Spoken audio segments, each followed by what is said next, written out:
L'Ukraine a proposé une trêve énergétique à Moscou. La Russie, elle, a balayé toute idée de cesser le feu. Pendant ce temps, Zelensky parcourt les pays du Golfe en se présentant comme la solution miracle au drone iranien. Alors que chez lui, ce même drone Shahed plonge régulièrement son pays dans le noir total. Si même des installations militaires américaines dans les pays du Golfe n'ont pas réussi à neutraliser les menaces iraniennes, c'est Zelensky qui viendrait garantir la sécurité des autres? Et puis une question simple. Pourquoi demander une pause?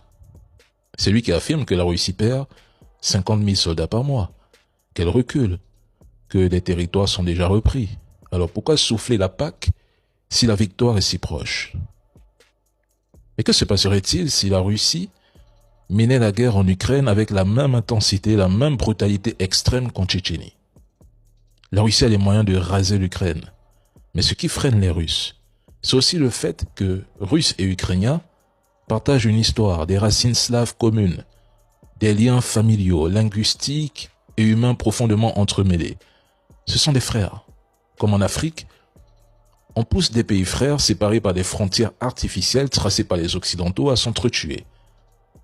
Est-ce que les Occidentaux réalisent que, pendant qu'ils s'enlisent dans des crises majeures entre la guerre en Ukraine et celle en Iran, la Russie, elle, transforme le chaos en opportunité économique? $1 milliard chaque 2 jours.